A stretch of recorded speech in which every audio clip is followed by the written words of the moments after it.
السلام علیکم ویورس، آج ہم آپ کو حضرت ایوب علیہ السلام کی بیماری کا قصہ بتانے جا رہے ہیں۔ حضرت ایوب علیہ السلام بھی اللہ کے نبیوں میں سے ایک نبی تھے۔ حضرت ایوب علیہ السلام پیغمبر حضرت ابراہیم علیہ السلام کے ونش میں سے تھے۔ حضرت ایوب علیہ السلام حضرت اسحاق علیہ السلام کے بیٹوں میں سے ایک بیٹے تھے۔ اللہ نے آپ کو مال، دولت اور اولاد سے نوازا تھا۔ حدیثوں کے مطابق آپ کے 7 بیٹے اور 7 بیٹیاں ہوا کرتی تھی۔ حضرت ایوب علیہ السلام اس وقت اپنے قبیلے کے بہت مالدار سردار تھے اور بہت خوبصورت بھی تھے۔ حضرت ایوب بہت بڑے عبادت گزار بھی تھے۔ وہ اپنا زیادہ تر وقت اللہ کی عبادت میں گزارتے تھے۔ آپ اپنے قبیلے میں اس وقت اس طرح مشہور تھے کہ جب آپ گھر سے کسی کام کے لیے نکلتے تب لوگ آپ کے استقبال کے لیے کھڑے ہو جاتے تھے۔ لوگ آپ کی بڑی عزت کرتے تھے، لیکن کہتے ہیں نا، جب کوئی اللہ کو بڑا عزیز ہوتا ہے تب اللہ بھی ایسے شخص کا امتحان ضرور لیتا ہے۔ ایسا ہی کچھ حضرت ایوب علیہ السلام کے ساتھ بھی ہوا۔ حضرت ایوب علیہ السلام کے بیمار ہونے کے بعد کیا ہوا، آئیے جانتے ہیں۔ کچھ ایسا کہ اچانک حضرت ایوب علیہ السلام کا اچانک سے سب کچھ برباد ہو گیا۔ ان کا گھر اچانک سے گر گیا، جس میں دب ان کی ساری اولاد کی موت ہو گئی اور دولت سب ختم ہو گئی، اور وہ ایک ایسی بیماری کا شکار ہو گئے جس سے ان کے بدن کا گوشت گلنے لگا، چہرے پر پھوڑے پھنسی ہونے لگے، جن پر کیڑے پڑنے لگے۔ ان کی حالت بہت خراب ہو چکی تھی۔ ان کی ایسی حالت دیکھ کر قبیلے والوں نے بھی ان سے ناطا توڑ لیا۔ جو قبیلے والے ان کے استقبال کے لیے کھڑے ہو جایا کرتے تھے، وہ ان کی حالت خراب ہونے کے بعد ان کو برا بھلا کہنے لگے۔ قبیلے کے لوگ انہیں یہ کہتے کہ ضرور آپ نے کچھ غلط کام کیا ہے جس کی وجہ سے اللہ آپ سے ناراض ہے اور اللہ نے آپ کی یہ حالت کر دی ہے۔ لوگ انہیں یہ بھی کہنے لگے کہ یہ کوئی نبی نہیں ہے، یہ ایک بہت بڑا گناہگار آدمی ہے۔ یہاں تک کہ کچھ لوگوں نے انہیں یہ تک کہہ دیا تھا کہ یہاں سے نکلو اور جہاں کچرا ڈالا جاتا ہے وہاں جا کر رہو، کیونکہ ان کی حالت اس طرح ہو چکی تھی کہ لوگ ان کے ساتھ رہنے کو تیار نہیں تھے۔ آپ کے جسم میں اتنے پھوڑے ہو گئے تھے کہ پہچاننا مشکل ہو گیا تھا۔ آپ سے ان پر پھوڑوں میں کیڑے بھی پڑ گئے تھے، اوپر سے ان پھوڑوں میں کیڑے بھی پڑ گئے تھے جو آپ کو بہت تکلیف دیتے تھے۔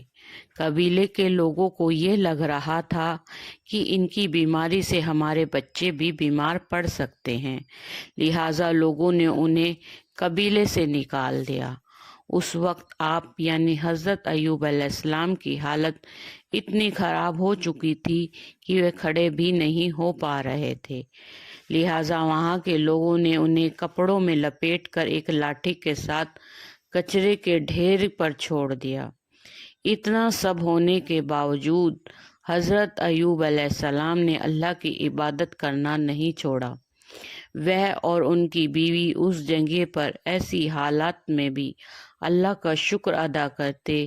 جب کھانے کی ضرورت پڑتی تب ان کی بیوی گھروں میں جا کر کام کرتی اور جو کچھ پیسہ ملتا اس سے کھانے کا انتظام کرتی، اسی سے ان کا علاج بھی کرواتی تھی۔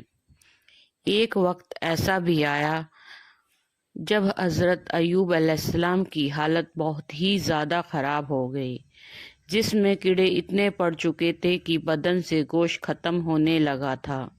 یہ دیکھ کر ان کی بیوی نے آپ سے فرمایا کہ اللہ آپ کو بیماری سے شفا کیوں نہیں دے رہا؟ آپ نے اپنی بیوی سے فرمایا کہ ہم نہ جانے کتنے ہی سالوں تک خوشحال رہے، اگر کچھ سال مصیبت آ گئی تو کیا ہو گیا، اللہ ہمارا امتحان لے رہا ہے اور ہمیں اللہ کے اس امتحان کو قبول کرنا ہے اور اللہ سے اس بیماری کی شفا کے لیے تب تک دعا مانگنی ہے جب تک یہ بیماری پوری طرح سے صحیح نہیں ہو جاتی۔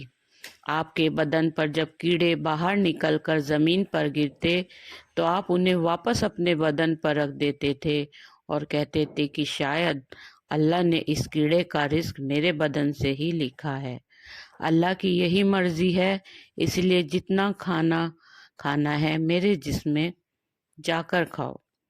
حضرت ایوب علیہ السلام کیسے ٹھیک ہوئے، آئیے جانتے ہیں۔ آپ سوچ سکتے ہیں کہ آپ میں کتنی ہمت تھی کہ اتنا ہونے کے باوجود بھی آپ نے اللہ پر یقین کرنا نہیں چھوڑا۔ ایک وقت ایسا بھی آیا جب قبیلے کے لوگوں نے حضرت ایوب علیہ السلام کی بیوی کو بھی کام کے لیے گھر پر بلانا بند کر دیا، کیونکہ ان کو شک ہو گیا تھا کہ یہ بھی ان کی بیماری ہمارے گھر لے کر آئے گی۔ یہ سب دیکھ کر ان کی بیوی بہت رونے لگی۔ آپ کی بیوی کو اس طرح روتا دیکھ کر پھر حضرت ایوب علیہ السلام نے اللہ سے دعا کے لیے ہاتھ اٹھایا اور کہا کہ اے اللہ، تو رحم کرنے والا ہے، اپنے بندے پر رحم فرما۔ بس اتنا ہی کہنے کے بعد آسمان سے ایک آواز آئی کہ اے ایوب، اپنے پاؤں زمین پر مارو، وہاں سے ایک چشمہ یعنی پانی کا فوارہ نکلے گا، اس فوارے کا پانی اپنے جسم پر ڈال لینا۔ ایسا سنتے ہی آپ یعنی حضرت ایوب علیہ السلام نے اپنا پیر زمین پر مارا اور اسی وقت وہاں سے ایک پانی کا فوارہ نکل پڑا۔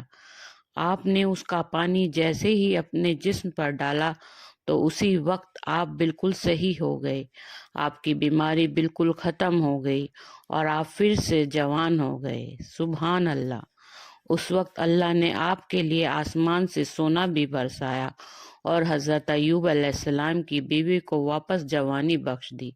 اس کے بعد آپ کی زندگی میں پھر سے مال اور دولت اور خوشحالی آ گئی اور اللہ نے آپ دونوں کو 23 بیٹوں اور 27 بیٹیوں سے نوازا۔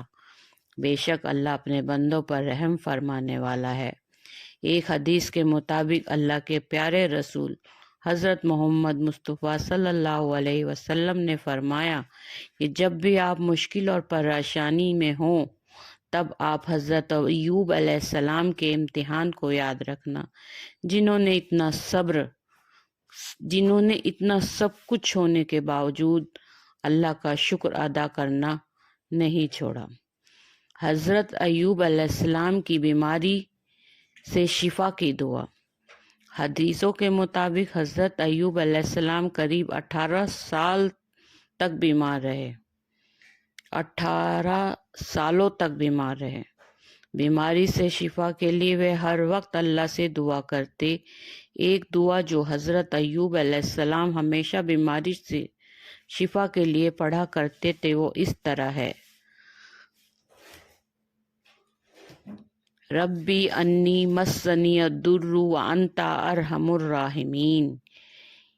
یہ دعا حضرت ایوب علیہ السلام اپنی اچھی صحت کے لیے کیا کرتے تھے، جس کی فضیلت سے آپ بالکل صحت مند ہو گئے تھے۔ ہر مسلمان کو حضرت ایوب علیہ السلام کے امتحان سے سیکھ لینی چاہیے کہ چاہے کتنا بھی برا وقت ہو، ہمیں ہر وقت اللہ کا شکر ادا کرنا چاہیے، کیونکہ اللہ کی مرضی کے بغیر کچھ ممکن نہیں۔ وہ جسے چاہے راجہ بنا دے اور جسے چاہے فقیر۔ اس لیے ہمیں چاہیے کہ کوئی بھی بیماری جو لا علاج ہے یا آپ کا کوئی رشتہ دار یا دوست کوئی بھی بیماری سے پریشان ہے جو علاج کروانے پر بھی صحیح نہیں ہو رہا، کثرت سے حضرت ایوب علیہ السلام کی یہ دعا پڑھیں: ربی انی مسنی الضر وانت ارحم الراحمین۔ انشاءاللہ ہر بیماری سے شفا ملے گی۔ آمین ثم آمین۔ تو فرینڈز، اگر آپ کو ہماری یہ ویڈیو پسند آئی ہے تو ہماری ویڈیو کو لائک کریں، شیئر کریں، فالو کریں۔ شکریہ۔ السلام علیکم ورحمۃ اللہ وبرکاتہ۔